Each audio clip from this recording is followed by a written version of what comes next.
Alright, we're now live. Hello everyone, and welcome to today's Blender news episode, I guess, where I'm going over some experimental builds that the developers have been working on, including myself.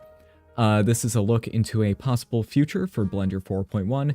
Now, it's not guaranteed that all of these will make it into 5.1, just due to unforeseen technical hurdles and stuff like that, time constraints and everything.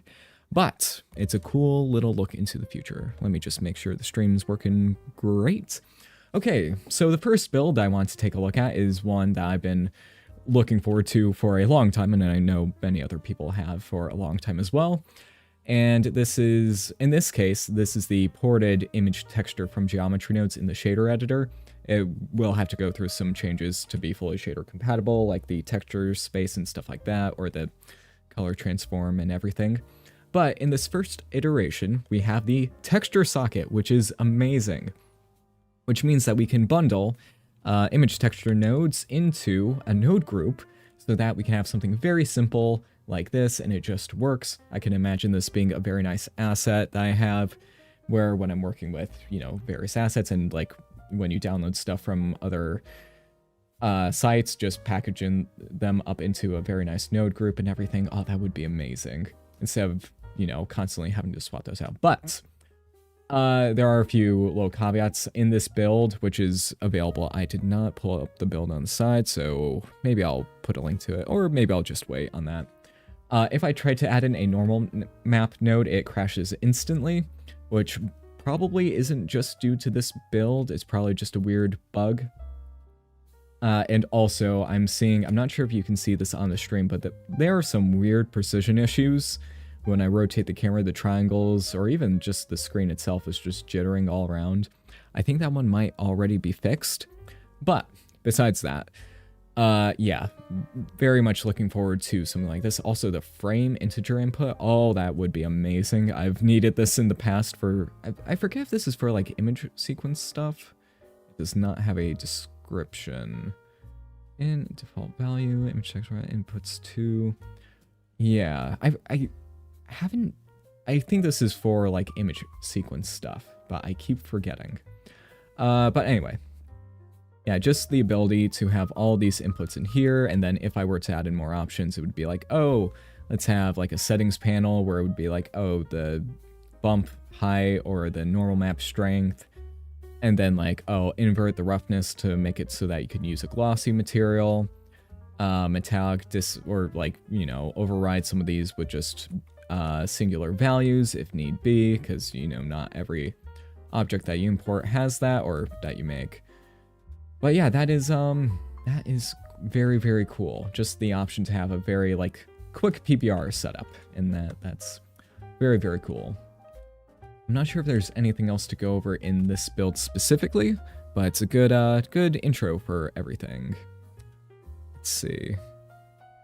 Hello to everyone in chat. Finally, I just started using the closures. Closures are very useful. I know people who will be using closures even when the socket is implemented, just because of they're doing some like incredibly technical stuff.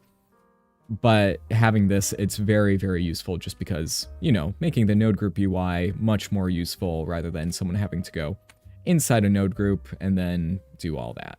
Closures helped a lot with it so that you could have a zone. But now, you know, little Timmy who doesn't know what a zone is can go and use that, and it just works, in the famous words of Todd Howard. But yeah. Can you make a GeoNodes for Idiots video? My tutorial days are very far behind me, like 3 years behind me. I don't think I've made a proper tutorial video since. I just don't have the motivation or the time. But yeah. I was doing divergence and curl and shaders. Oh, that's interesting. Yeah, I guess you could even make a bump node with closures now. Yeah, that would be actually pretty simple yeah, no, that would be pretty simple, wouldn't it? But yeah, all that is very cool. So I think we'll move on to the next build, because we got a few. Today's stream is going to be short, as to be expected for me nowadays. So let me go and Alt F4 out of this. Go to, let's see, which one? Another one. Both of these builds were by Jax, who just decided to implement some things that people have been wanting for a good while. So if I go and add in a string to curves node, we'll see that looks just slightly different. Here, let me go and do that. Toggle window full screen. Where, yeah, we now have the font as a socket. So now we can connect this to group output.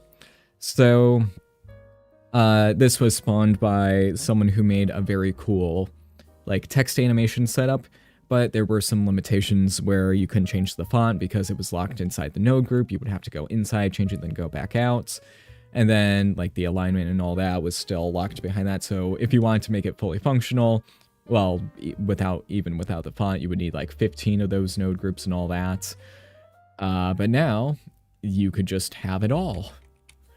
So if I were to just, let's see, make group, so that we have all this inside node group. I really love how you can just make node groups that have everything automatically put into there. The devs did a very good job making that work. Let's see, yeah, let's make it a modifier so that we can easily switch out that. So here, as we can see, I could just put yes, our tawet. Very nice gibberish right there. And then it's just like that. We can go and change the font, which you probably can't see the pop-up screen because of OBS, but you can change all that. And now if I wanted to do like text animation, where it's like, oh, let's go and transform the translate instances based on the index and everything like that. Let's go and use an add and then a map range. Or wait, do I have my easing functions? Ah, I do. I did make a node group for that. I want this to be an asset. I really want it to be an asset because look at this. Little Timmy should never have to make this in their life. But you have that, you know, the range in and out. And I know other people have also made node groups for this as well. It would be nice to have those as assets. I need to polish up a lot of things. I've been very much neglecting my assets and, well, basically everything just because I've been way too busy. Oh. Did I forget to clamp this? Yes, I did. How did I forget to clamp it? That's... Huh. Okay, let's see. How do we go and make this non-single user? I just did this last stream. How did I forget it? Show hide, node options. Ah, there we go. So I just needed to clamp that. I'll need to fix it. But now, if we wanted this in here for like, oh, let's make that happen. And then let's go and scale instances or scale instances. Come on, buddy.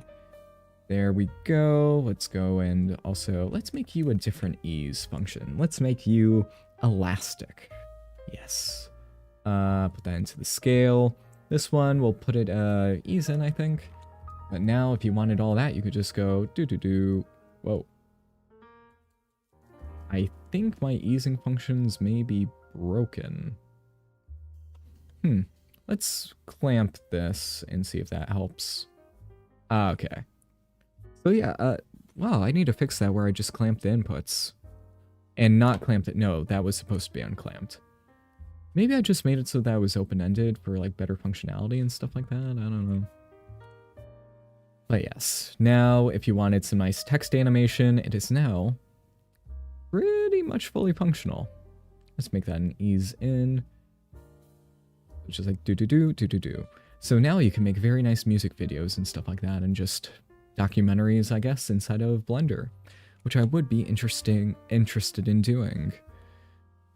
Let's see, let me read the chat once again. And this is, I'm so happy this exists, because again, before, like, string to curves, this allowed for so many things to be possible, but it was just limited by the node group UI.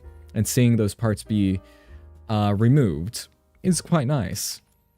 If I were very greedy, I would be like, hey, can we get this? But that's being greedy. That's being greedy. Let's be happy with what we have. Oh, no, don't delete you. Okay. But yes. Tons and tons of great stuff. Like, look at this. Just having all of these options right here. And then, that attributes. Oh, right. Oh, wait, I forgot that that worked. I would store those as named attributes just because, yeah, look at all of that. You love to see it. So good. Or maybe I should make this a rotation. Let's see, instance, rotate instances. Let's go and chop you out, put you into rotation. Do we make this cubic? No, let's make this, bounce. Let's do hashtag frame. And I think you need to be a subtract. And we need to apparently divide you by a ton. Come on, buddy, divide. Let's do that by 10. Again, the goal is to make a node group so that the user never has to do it themselves. Delete driver, just because I want to manipulate, huh? Why is the scale not working anymore? It's like dun dun dun dun dun dun dun dun. Why are you... lamp? What did I... mess up? Well, you get my meaning anyway. So it's just like da-da-da, da-da-da. Oh, because... oh, it was because I was being stupid. That's what. There we go. Let's go and reconnect you. Again, I have been working a lot.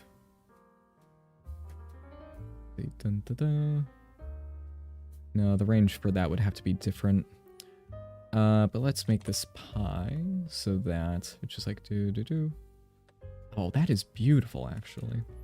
Let's set this to be -1, and then that will be like that. Yeah, now, with that thing, this is now almost... oh, I love the colors. Oh, look at that. When did that get added? You'll love to see it. Okay, let's do this. That is way too slow. Let's go and speed it up a little bit. Maybe set that to be 5. Yeah, that seems to be good. Okay, so do. That is a terrible animation. And that should, yeah, no, that's ease out. I would just have to make that a little bit better. And let's not make it like that. Nope. Ease in. There we go. That's how it's done. Yeah, this ease function, I'm so happy with it. Let's see, so fill curve. Oh, when did that become a menu? Man, I am so out of the loop. I've been working in older versions, so and let's go and join geometry. Yeah, let's just make a little setup here. Again, I'm doing all this inside of GeoNodes, but ideally, you would just have all of this in the node group with panels, you know, so that you can just have this nice text animation and you never have to look at it again. That is the goal. Pablo, oh, let me read the chat again. I did find one bug where if you use repeat too many times, it simply stops working. Oh yeah, that's because of the node limit, because repeat zones duplicate texture nodes internally.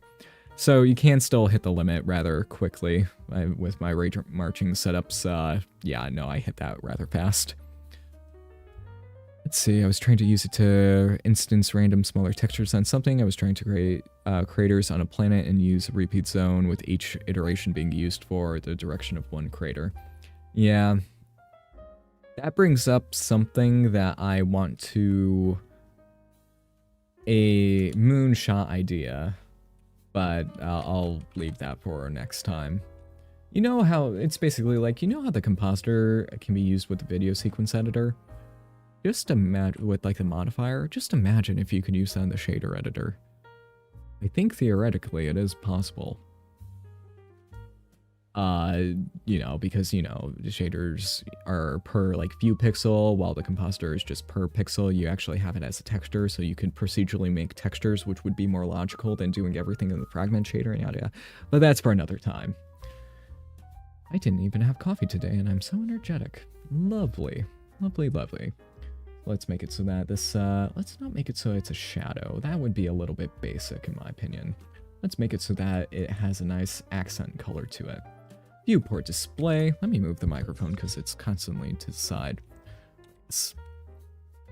And let me change the text to be, wow, Blender 5.1. Look at that. That is going to be on the changelog, isn't it? Or the video. But let's change the pivot point to be top center. Oh. Excusez-moi.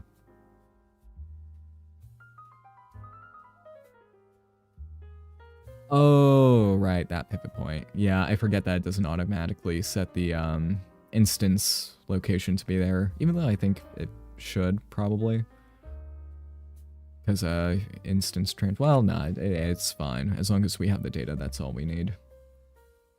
So top center, midpoint. So that we have, oh yeah, no, that has some funky personality to it. Let's see, midpoint, bottom center. Yeah. That might be a good, it's okay. Let's go with default, which I believe was bottom left. Yeah, look at that.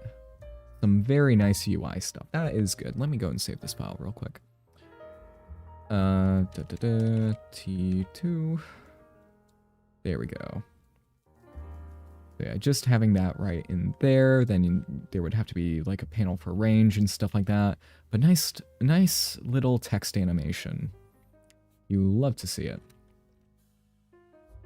And then you can do all kinds of other stuff, like having the bounding box for all the text. So, bounding box. I forget if... Oh, right, because of that, yeah. But I would need to do that anyway. So let's just have the final instances, turn them into bounding box, realize instances, and then bounding box them again so that we get the entire look right here. And then we could go and make that a curve, bevel the curve, you know, do all that kind of stuff. So yeah, you can get the bounding box for text, make that all pretty and stuff like that. Just make sure that you bounding box it beforehand, because I believe it makes the calculation a lot faster. So if we were to go and mute that, realize instances is probably slower, is definitely slower without it. So bounding box, realize, bounding box. Because this swaps the geometry, it completely just ignores everything else, replaces it with a bounding box, which is only 6 vertices, so that means realizing it is a lot simpler, and then you can bounding box that. So, that is good. And then we can see with that, yeah. I think you should probably do this before any of the editing comes up. So when you have a nice bounding box, yeah, you know what I mean. But so much potential in the palms of our hands now. No add-ons needed. 8 vertices, yes, 8 vertices. I meant 6 faces. Let's see, we need to get more inputs. I agree. Like, with just these few changes, node groups have become a lot more powerful. And I think it's close to, like, done with the node groups. I think they're getting close to just being fully compatible, I think. Like, there's a few things like the mixed nodes that don't have socket inputs, which I think is just due to a technical limitation. And it's not that bad, like you could just go and swap between them, and for some of them, like, it would swap the inputs there as well, so you would need to handle that as well and everything. So there's, you know, just a few things that would need to be done before it's like fully compatible. But it is a very, very nice update. Assuming, again, none of this is set in stone. There might be technical limitations that make it so that none of these make it in, but we will see. But with that, let's see, we're 19 minutes in. So let's go to the other one, which, let's see, how many other builds do I have on hand that I need to go and showcase? Let's go and Alt for this one. Let's just save it because I'll make a good social media post. Which one? Oh yes, the Raycast one.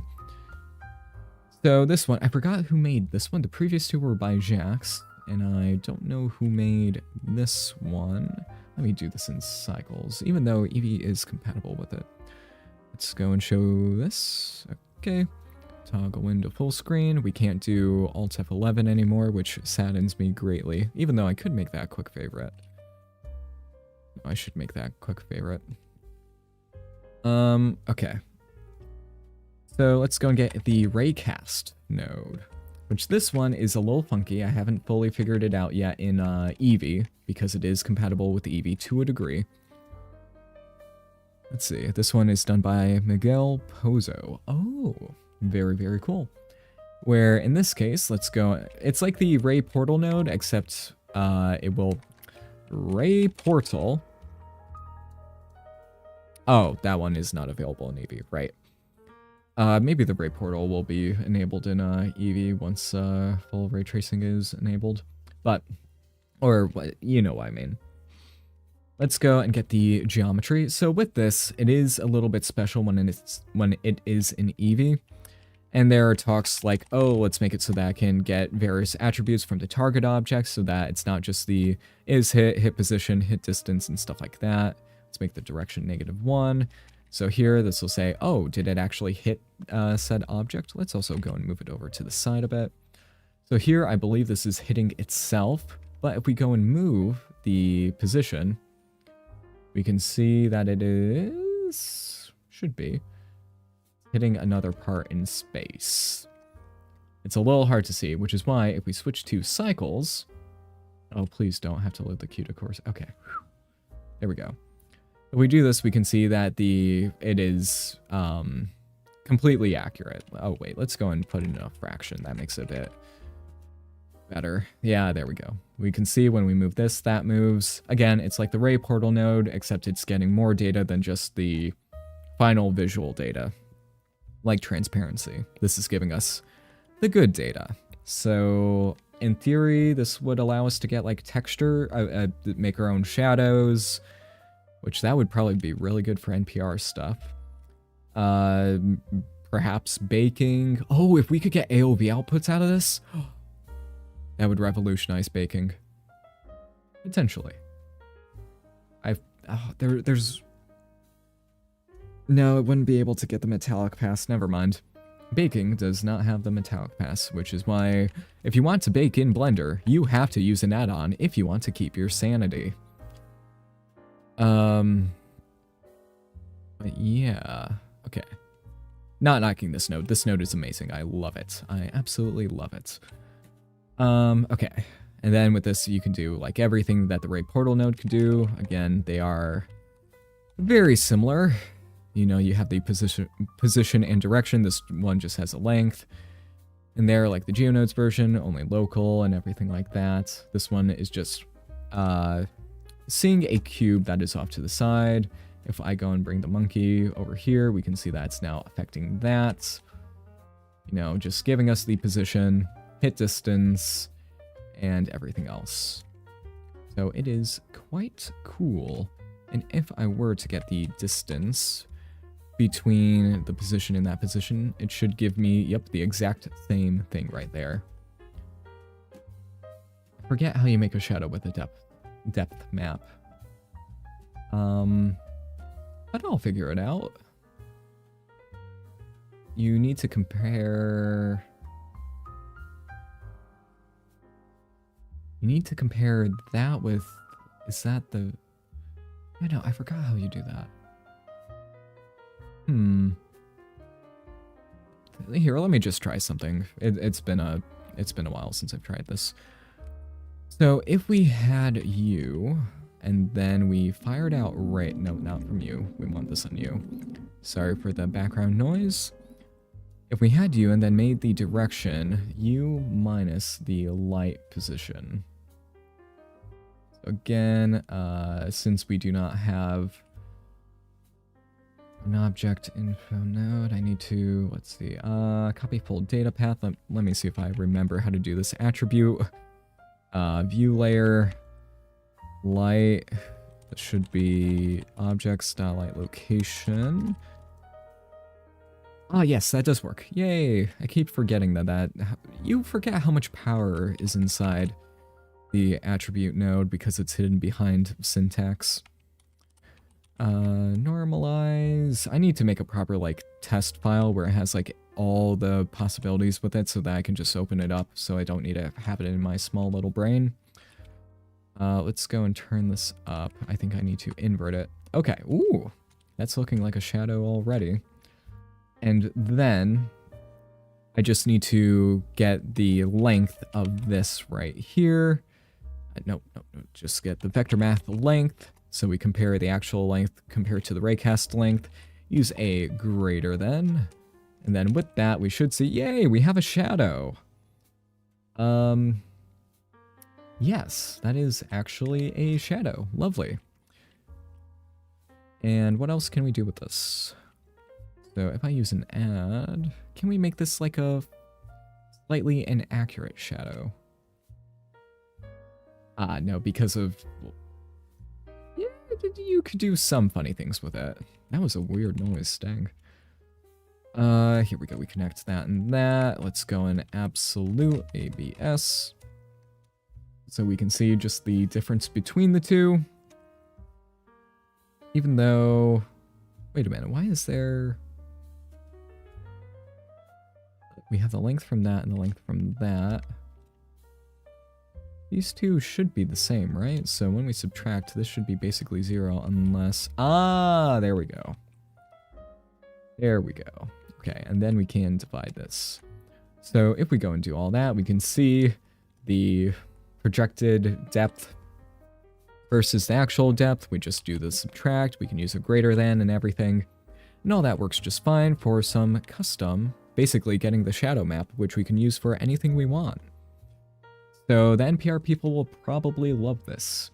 And also, this is probably a bad idea. But yeah, no, actually, custom shadows. I feel like we may have been able to do this before. Actually, no, I don't think we have. But it is quite cool. So let's use a white noise texture. Then use a subtract node because I'm going to dither the shadow. Everyone loves that. Does this mean that we would be able to make our own, like, almost fully custom shaders with this?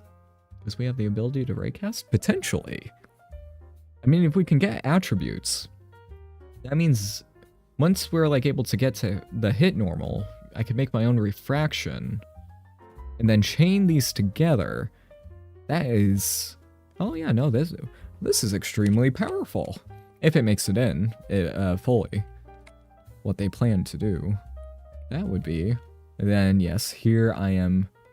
Oh, that is... Ooh, ooh. Yikes. I'm assuming that, that is a... Maybe not a bug, but just... Yeah, no, noise dithering shouldn't look quite like that. But as we can see, yeah, I'm making it so that the light is basically a fuzzy square instead of a singular point. So you can make custom lights. And if we were to switch this to Eevee, this will not... Oh! Huh. How about that? Huh. I am just getting very surprised with all this. Wow, huh. Now we can see that this is... Oh wait, this is basically contact shadows, isn't it? Because Eevee in its current state doesn't support actual ray tracing. It's just or ray tracing, full 3D ray tracing is what I mean. Because it does ray tracing, but screen tracing from... Uh-oh, I thought I crashed. For this to work, we would need rays to cast from the light down to there, and then we would need to harvest that. But here we do have something similar, and with this, I am still dithering that. So, custom Eevee contact shadow lights. And also we can see, oh, whoa, that is freaky. Very freaky. How about that? How about that? Huh. All kinds of goodies. We're entering territory that I did not think would be possible in Blender for quite a long time. Well, it is the Christmas season, so... A very nice Christmas present, I guess. Yeah, and then there's some parts where, like, it freaks out a little bit, but I assume that's all, expected. Because, again, we're in Eevee, and not in cycles and all that. And this cannot cast, fully and then only local. Okay, that works too. We can still get the position information, the hit position, though not the hit normal. I assume that that'll probably come later. And that would allow us to do some really funky stuff. Very, very funky stuff. But other than that, yeah, cycles, and then we have everything there. We're at 30 minutes, okay. That is quite cool. Let's see. One could use that to automatically place snow in the shadows. Oh, kind of like the, kind of like offsetting the depth buffer for the shadows. Yeah, I can see that. Yeah, no, this is... They cooked big time. Let's make this a less than. So here we can just get a standard fuzzy shadow. If we go into Eevee, we can see that it looks a bit different just because, again, the tracing is very, very weird. Cycles, once again, because that's just our ground truth. Look at that, wow. There's probably so much we can do with this, even in its current state where it's just the most basic it can be. This is, they cooked big time. Now there's, oh, dependency graph. We love the dependency graph here. Just like, yeah, it just needs to cause an update. Maybe that's why we need an actual object info node. Well, no. This, actually, one string, whoa, words. Once strings sockets are allowed inside the shader editor, having this will be very powerful, especially with like the tangents. Speaking of like nodes that need some inputs for node groups, tangents with the actual UV input. Though I think this would be... What would this actually be? Just a vector input that would have an automatic thing there? I guess you would need that also for the image texture thing when put into a node group. Yeah, this is actually a unique socket that... Or a unique thing right here. Maybe a string? Who knows? Yes. Maybe we can make refraction with Eevee. You can already do that. I think with the... Actually, can we? Yeah, because this gets data and not the final output, like, the Ray Portal node would have to be supported in Eevee to get that. Where at the moment, and I think it is possible, with proper ray tracing, but again, we just straight up don't have that in Eevee. With what people think when you think ray tracing. Then yeah, you have all of that. Is there anything else I need to try?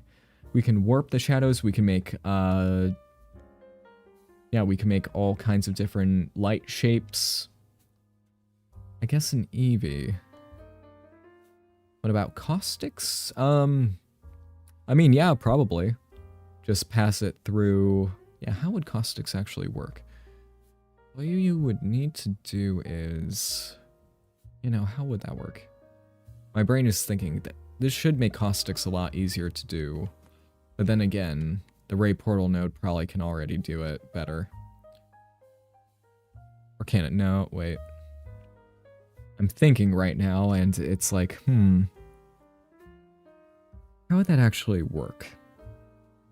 Because for caustics, or at least fake caustics, all you need is the normal, and then you just shoot rays, and then you tell how dispersed it becomes.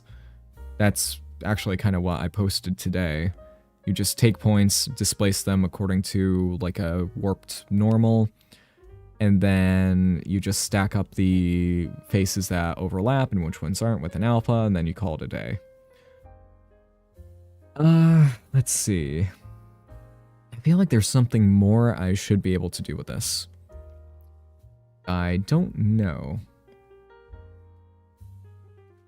Let's see. Again, we have the position. What can we do with this position? Let me go and turn off the noise dithering for this. And oh, we're still in Eevee. I forgot. Because it's hitting the underside of the cube, so we could use like a checker texture, but then again, the Ray Portal node can already do that. So I guess this is like almost like a material override, I guess? Almost. And actually, technically, the rays will have some issues because it's probably self-intersecting with the plane. Yeah, you can just do that and get all that. Yeah, no, that is quite interesting. Like, just imagine if it can get any pass you want, to the point where it would be like, oh, let's just get the UV map from every single one of these. And then it'll just be like, okay, here you go. And then, yeah.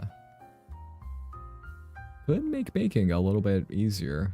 Yeah, just pop an object into a scene, and it'll read all the data.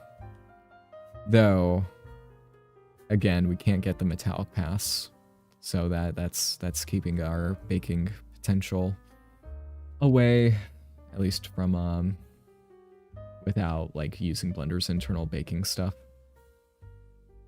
Okay, I think that's everything for this one. A good little demo of making shadows. Let me just go and make this the simpler version so that we don't get overwhelmed by all the weird possibilities with all this. Let's go and move you. You're fine right there. There, so you can see the node tree quite easily. Just chop that out of there. So that's how you get a shadow from a point light. Now for sunlight, you just need to make it so that this, actually, yeah. How would I do that correctly? Oh yeah, now it should be fine. Yeah, you would just need to make this length pretty much infinite. Maybe an X-ray shader? Oh! Oh, that's a good idea. How is that possible, though?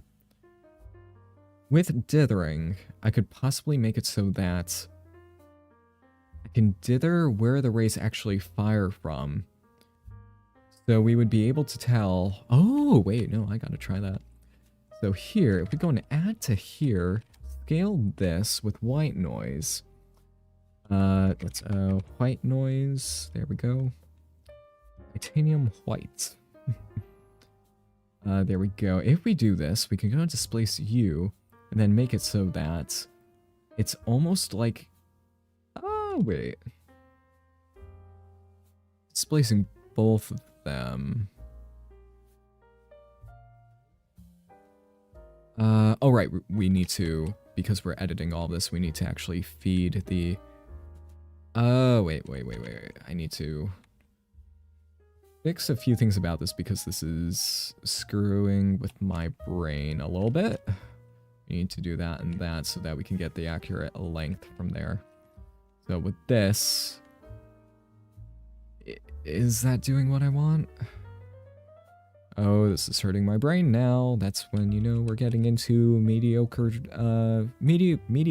mild difficulty. So with that, is that what I wanted? So right now the rays, some of them will pass straight through the object because they'll spawn at different areas. So maybe that helps. Make kind of, just making it so that all these are basically transparent to a degree. Yeah, I guess. Bit of noise dithered transparency. So if we add in more, making it so that these objects are transparent for the shadow. Okay, I basically just made transparent shadows the hard way. But it does work. Not quite an, almost an X-ray. Like if I were to put a nice little torus inside. Yeah, and it's basically transparent shadows. Or, wait a minute, no. Because it's only detecting one and not multiple. Yeah, no, that's not working. I would have to make it so that... Yeah, no, that's the unfortunate part. Wait, where are the rays actually firing from again? They're firing from the ground and then shooting up that direction. And then they just hit whatever's in front. So, no, it's not actually an X-ray. I was just a little bit dumb. But We can still see the torus in there because of the dithering. So it's doing a little bit of an x-ray, but just really hard. Why am I not seeing the torus here? We should see a slight difference in the distance. Maybe it's just too small to actually see. But it becomes instantly visible the moment it goes out of the mesh. Just not registering the minimum. Interesting. Maybe it's just too much. So there we can see it's becoming like that. The tops here are not dithered completely through yet. So yeah, it's you know, little experiment, but more things will be possible later on. Okay. But yeah, no, that is quite cool. And if I had the normal, actually wait. I can get the hip position. I would be able to tell. Sorry everyone, this is becoming very interesting very fast. And it's starting to hurt my brain almost as quickly. So if we do this first raycast, we can get the position of this surface. And then if we do another raycast from the same direction using the position, we can get the hit distance. So here we're getting the distance inside the object, but we just need to offset this hit position by just a little bit to avoid clipping. So scale 0.0001. So if I go and do that, that should, okay, there we go. So with this, we're now looking inside of the monkey head. So with this, we're getting basically just the inside of the cube and the monkey head, which is very intriguing. So we're no longer doing shadow stuff. There we go. And now let's go and use a nice fraction. So now if we scale it up, we can see the internal distances like that. And also we get the hit position of the other side. So we can go and use a distance between one and the other, which should be the exact same as we saw right here. But we can get the vector between the, and it should be exactly the same as it was before. So there's a lot of, there's interesting stuff we can do. Yeah. And if we were to apply this to this object, we can make it do the same thing. So it would be able to report on its own internal distance. So let me just go and copy you. Even though we would only need one raycast because it's firing from inside of itself. So in this case, the is hit, if we make this only local, I'm assuming that it is hit distance. We can see it's almost working, but then if we move the is hit, multiply that by that, this will just give us a mask where that part's happening.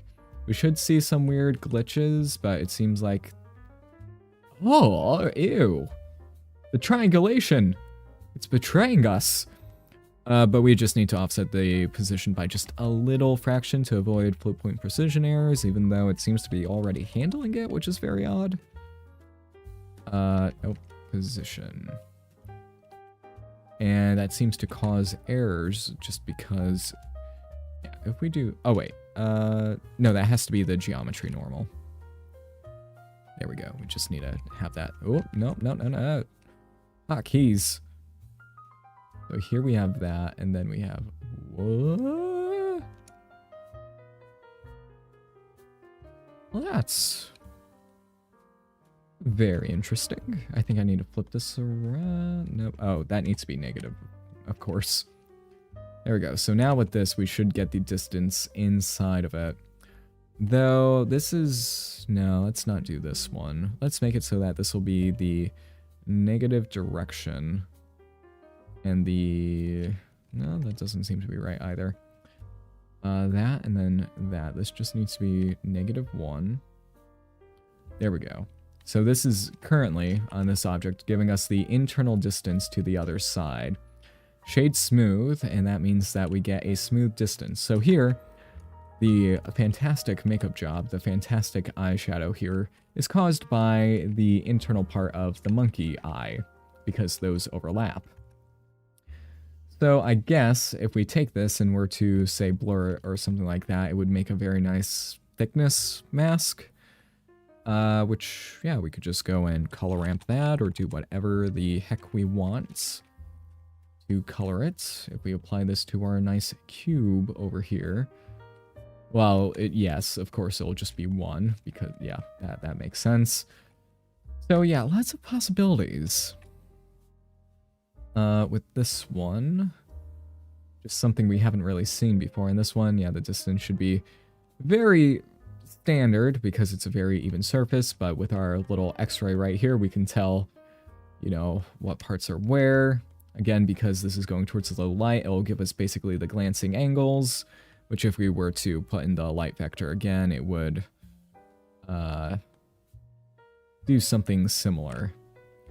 But I should probably dot product with that, so we can also read the negatives. If I were to dot product the normal with the vector, let's give this a little go and see what happens. Yeah, exactly as I expected, shade smooth. If we did that and then we scaled this vector by the dot product, it should reverse the polarity of the yada yada yada. Long story short, let's also multiply this by -1. So that, yeah, in this case, for some, oh wait, I need to make this a sign. Go just to kind of clamp that so that doesn't do that. We're basically getting the projected, the thickness of the glancing angle of all this. Now, if I were to make this offset the true normal, that changes basically nothing. But that does change, okay. So here, that is a very, since it's like that, we're getting a very interesting look into everything. If it was the smooth normal, interesting as well. I feel like I'm the first person to actually try this, to get the internal volume of a object like this. Very intriguing, very cool, totally not completely broken. But you can do some pretty cool stuff with that. Again, I pseudo X-ray mode, just like this. I did not think this was going to be possible in Blender anytime soon. Now, really, really custom stuff. Probably OSL could do this, but we don't have that on the GPU or in Eevee. Actually, yeah, what happens? This will probably completely not work in Eevee. As expected, it completely does not work in Eevee because it's relying on stuff that the camera cannot see. Alright, let's move on to the last part. Oh, it's already 47 minutes. Oh, I gotta hurry. Okay, last part of the stream is a part that I worked on. Let's see. So this one is still an experimental build, but from my talks with the devs, it seems like there's a good shot that might make it into 5.0. Toggle window full screen, yeah, it made that a quick favorite, very nice. Where it's the geometry, oh wait, attribute, what did I name it again? Attribute list node, there we go, the name is pending. But basically, with your object, if you had, say, several attributes, like a ton of vertex groups, you would be able to access them inside of geometry nodes, which is essential for many, many, many effects. This is custom build or an alpha. These are custom builds. It is not guaranteed that any of these will make it into 5.1, but it seems likely. We will see. But yes, in this case, it outputs a string list. Now, the problem is I cannot show you me actually getting the list items because it's not allowed in this node yet. I could go and modify it to where it's allowed, and also I could get list item, but this instantly crashes when I try to connect it because it's not really allowed. And also it might be a problem with this node itself and everything like that. But we can get all kinds of stuff. So if we go to a 2D vector in the face corner, we can get the first UV map on the object. which, as you can imagine, if you want a super automatic setup where the user never has to touch the mesh, this could be extremely useful for getting some stuff, or for things where it's like, oh, let's just get the UV map to do this and that. Sometimes you don't want the user being like, okay, let's select the UV map in here and do all that. And also for things like custom armature deform modifiers using the new bone info node, which is actually part of Blender 4.1. I did not make this. This was by, I believe, let me get this right. I think it was by Lucas. I think I could be wrong about that. Might have been from several. I know there were several PRs about this, but I think it was Lucas. Where, yeah, you get the bone info node, you get a bone name, you get all the stuff like that. Let's go and add in an armature, or just, where is, there we are. Let me go and add in a couple of bones and a couple of orientation, make sure that they have some children here. So let's go back to our geonodes, select our armature. So one of the scenarios I have in my brain, and this is not possible yet because these are not compatible yet, but they probably will be in the near future. If we go and get all of our vertex groups, these will be vertex groups that can deform the object, especially if, let's say, let's go and get our cube. Now this actually shows a potential limitation with this. If we do this with automatic weights, go over to here, go back to our geonodes setup. Let's go and chop that out. We'll see that there are vertex groups that deal with the bones and ones that don't. I assume that we'll be able to detect if this is a real bone. Maybe a exists output will be doable. Though, if there is a bone that doesn't exist, this should give us 0. And then anything above that will be a real bone. So we can already detect if they're, let's say, bone, we can see that this is a real bone. So anything above 0 will be a real bone that can actually deform. So we can already filter out anything that is not available. So again, the future is that we just use a repeat zone, get the list item for every single part, get the bone info, maybe create a list out of this. The reason that this does not output lists is because dependency graph stuff where you may only want a few bones, not evaluate the entire armature, but you can construct a list with all of that. So with this setup, again, using the rest length to do all the other calculations, just say, oh, if you're greater than 0, then you're an actual bone. Everything else is not real. You can make your own. I cannot connect this or it will crash. You could make your own armature deform modifier and make it custom. So you would be able to do like physics and stuff and then apply it, which I know Lucas was testing something like that. But yes, that would be very, very cool. I need complex numbers, Fourier transform, for geonodes to become more like coding. I know people have been wanting Fourier transform for a while. That's a bit above me. I almost know how it works, but not quite. But it could probably allow for some cool stuff. Not sure though. Let's see. Are lists going to be out of experimental in 5.1? Probably. Can we also move a bone using that? Not directly, because this is inside of geometry nodes. To make the bones move based off that, you could use this little thing called the geometry attribute constraints, which I wonder who made that. With help from the developers, because that was a pain in the ass to make with everything else. But you could potentially have like an add-on that automatically binds bones to the geometry node duplicate of it, so that you can make like all kinds of physics-based stuff work. And I know there's some people already using the geometry attribute constraint with Python with an add-on to basically make rigging nodes. So that's really cool. I'm glad people are using this because, yeah, no, it's very good to have at least a little bit of data transfer between the mesh level, the geometry level, the geonodes level, to the object level. But yes, again, this is just getting generic data from the bones, and then doing all that. Yeah, then you already have the bone name available, so you can already get that.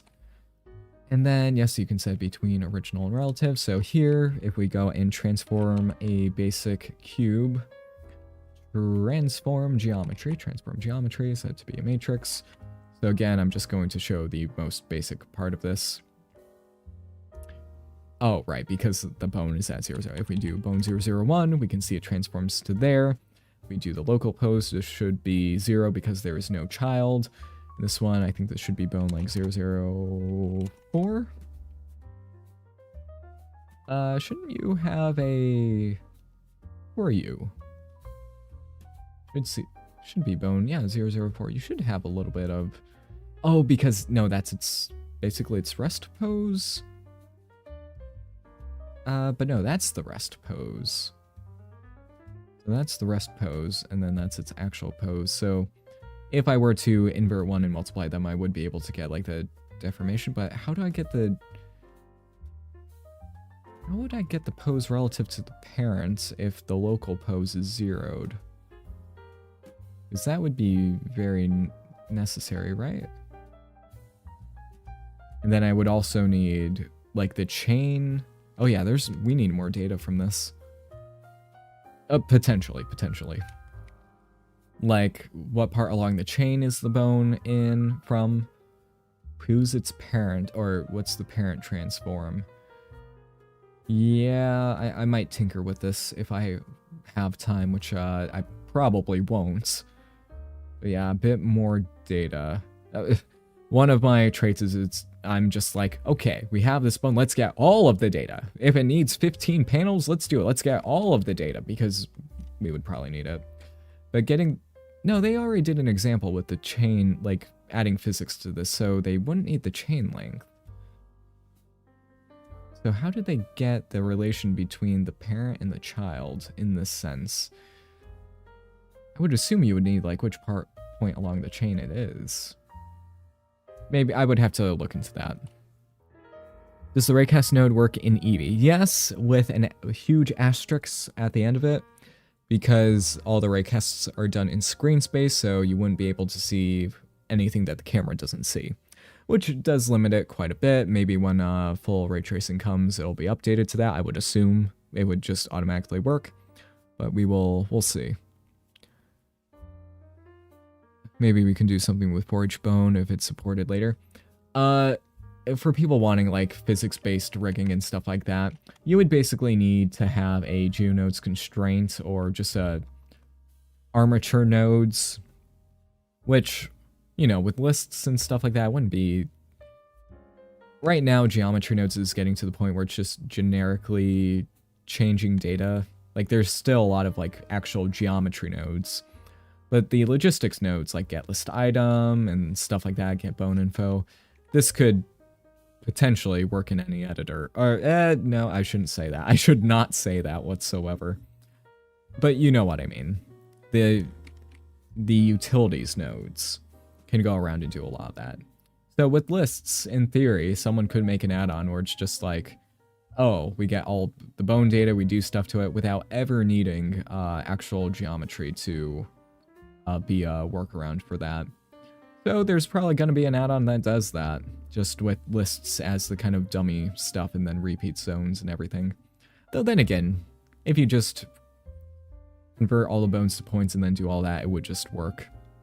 And then use Python to make a dummy rig where it just uses the geometry attribute constraint to read every single point, and then all the physics would be applied. So...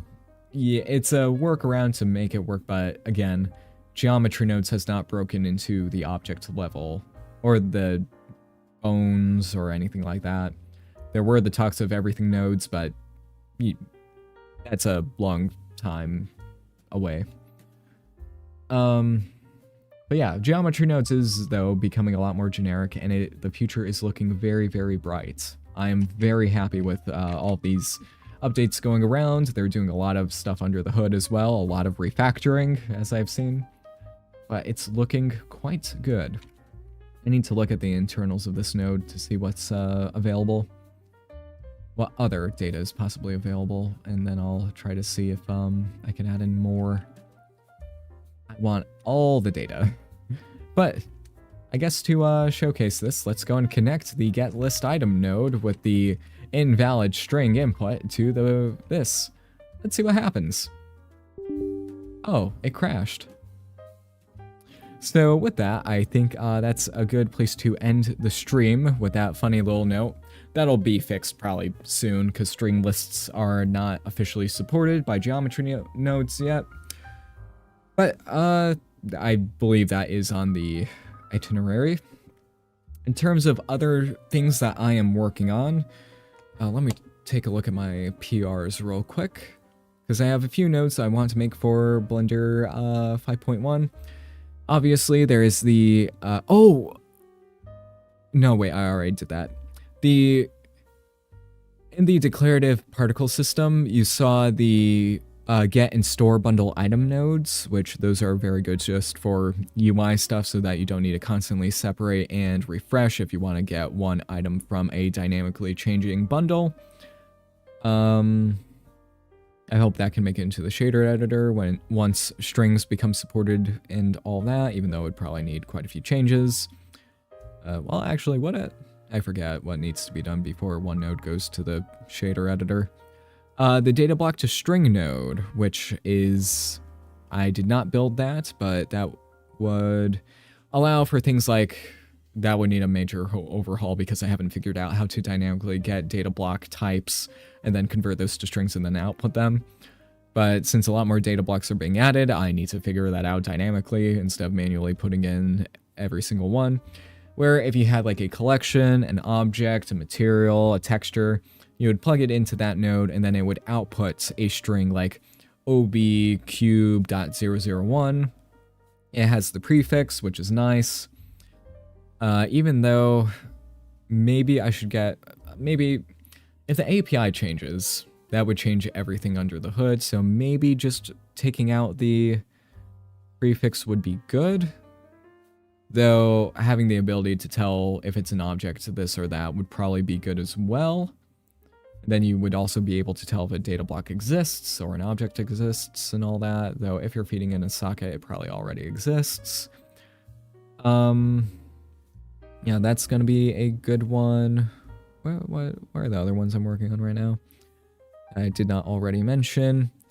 The collection children node, which I think I already showed that potentially. I don't have a build with that at the moment. But basically that would give you a list of objects and collections given a collection, which is very good for just management of, say, a particle system or something like that. And that's all I have at the moment. I might have a few more, but those are just the general UI management, or not UI, but just general scene management stuff to make GeoNodes a lot more robust in pipelines and stuff like that. If I had one node that I would want to make, it would be a collision points node, because collisions have been kicking my rear quite often. Like just axis, or no, not axis aligned, separating axis theorem, like bounding box collisions, is so much more complicated. Like you have to do 15 collision checks for just two regular cubes, two bounding boxes that are in various orientations. And then if one of the bounding boxes is skewed, you need 150 collision checks, which is very expensive. But people have found out how to do that, you know, in real time. So if, actually, wait, is that when, yeah, no, when the rigid body physics gets ported, I'll just take a look at that and harvest some parts from that and call it a day, if possible. But yes, the future of Blender is bright. Even, like, the rigid body stuff is probably not coming in 5.1. But everything else that I've shown that, you know, is loosely scheduled, loosely maybe coming in 5.1, is looking very, very bright. Everything is looking absolutely amazing. But thank you all for watching. I hope you all enjoyed. We have 32 people here. Wow, that is quite nice. And we'll see what's gonna happen next. Again, my social media accounts have been quite inactive because I've been quite busy outside of Blender stuff, as per usual. You know how all that works. Once like some of these get merged into main, I'll probably post some R&D things I'll be working on the side. The text tool is something I'm looking forward to quite a bit, just so that I can make some nice, I don't know, visualizations and all that, where it's an actual tool, and I'll probably upload that on Gumroad. Just a nice tool that you can use with to make cool little, I don't know, music videos, documentaries, and stuff like that. Just nice text animation and all that is fully functional. So yes, Blender 5.1 is absolutely amazing, or the builds that we've gone over are absolutely amazing. Some of them have been merged, like the Bone Info node has already been merged into 5.1, which is incredible. 5.1 is looking great. So, thank you all for watching. I hope you all enjoyed. And check out like the pull requests on Blender's website to take a look at what's coming up. So, I'll see you all next time. Have a good one.